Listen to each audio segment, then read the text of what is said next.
ഇസ്രായേലിലെ മിലിറ്ററി ബേസിൽ വൻ സ്ഫോടനം. തെക്കൻ ഇസ്രായേലിൽ കഴിഞ്ഞ ആഴ്ചയാണ് സ്ഫോടനം ഉണ്ടായതെന്ന് IDF അറിയിച്ചു. സ്ഫോടനത്തിൽ സൈനികന് ഗുരുതരമായി പൊള്ളലേറ്റു. ചൊവ്വാഴ്ച ഈജിപ്ഷ്യൻ അതിർത്തിയിലെ പരാൻ റീജിയണൽ ബ്രിഗേഡ് ബേസിലാണ് സംഭവം നടന്നത്. സംഭവത്തിൽ അന്വേഷണം നടക്കുകയാണെന്ന് സൈന്യം അറിയിച്ചു. ആദ്യം സൈനികൻ്റെ പരിക്ക് സാരമുള്ളതല്ല എന്നാണ് അറിയിച്ചത്. എന്നാൽ പിന്നീട് അദ്ദേഹത്തിൻ്റെ നില ഗുരുതരമായെന്ന് IDF പറഞ്ഞു. ഹൂതികളും ഹമാസും ഇസ്രായേലിലേക്ക് ആക്രമണം നടത്തുന്നുണ്ട്. അതിനിടയിലാണ് സൈനിക താവളത്തിലുണ്ടായ സ്ഫോടനത്തിൻ്റെ വിവരം പുറത്തു വരുന്നത്. ഏറ്റവും ഒടുവിൽ ഓഗസ്റ്റ് 3-ന് ഹൂതികൾ ഇസ്രായേലിലേക്ക് ഡ്രോണാക്രമണം നടത്തി. 3 ഡ്രോണുകൾ ഉപയോഗിച്ചാണ് ഇസ്രായേലിൽ ആക്രമണം നടത്തിയതെന്ന് ഹൂതി വക്താവ് യഹിയ സാരി പറഞ്ഞു.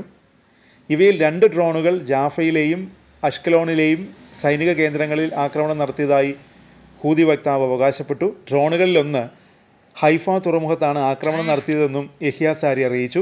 തീവ്ര വലതുപക്ഷക്കാരനായ ഇസ്രായേൽ മന്ത്രി ബെൻഗിർ അൽ അക്സ മസ്ജിദ് കോമ്പൗണ്ടിൽ അതിക്രമിച്ച് കയറി പ്രാർത്ഥന നടത്തിയിരുന്നു. ഇസ്രായേലിൻ്റെ ഈ വിവാദ നീക്കത്തിന് പ്രതികരണമായാണ് ആക്രമണം നടത്തിയതെന്ന് യമൻ സായുധ സേന പറഞ്ഞു. ഞായറാഴ്ചയാണ് പലസ്തീനിൽ ഇസ്രായേലിൻ്റെ പ്രകോപന നീക്കമുണ്ടായത്.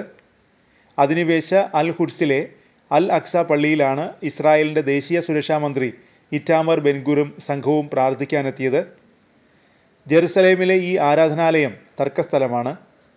ജൂതന്മാർക്ക് ഈ ആരാധനാലയത്തിൽ പ്രാർത്ഥിക്കുന്നതിന് വിലക്കുണ്ട്.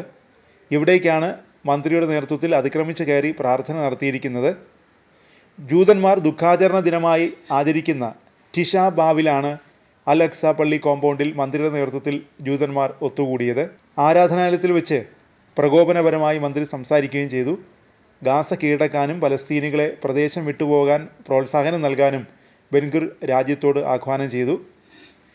അതിനിടെ ഗാസയിൽ കൊടും പട്ടിണി തുടരുന്നു.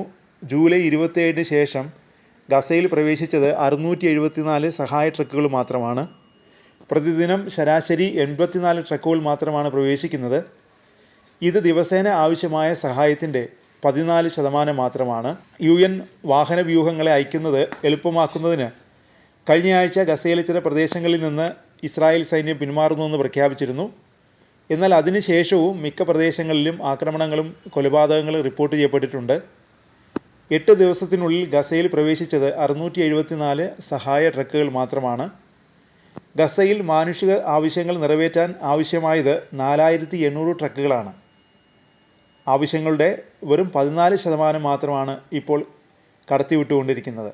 ആവശ്യങ്ങൾ നിറവേറ്റുന്നതിന് ഗസയ്ക്ക് ദിവസവും കുറഞ്ഞത് 600 സഹായ ഇന്ധന ട്രക്കുകളെങ്കിലും ആവശ്യമാണ്. ഇസ്രായേൽ മാനുഷിക സഹായ ട്രക്കുകൾ പ്രദേശത്തേക്ക് പ്രവേശിക്കുന്നത് മനഃപൂർവ്വം തടയുകയാണെന്നാണ് ഗസയിലെ അധികൃതർ ആരോപിക്കുന്നത്.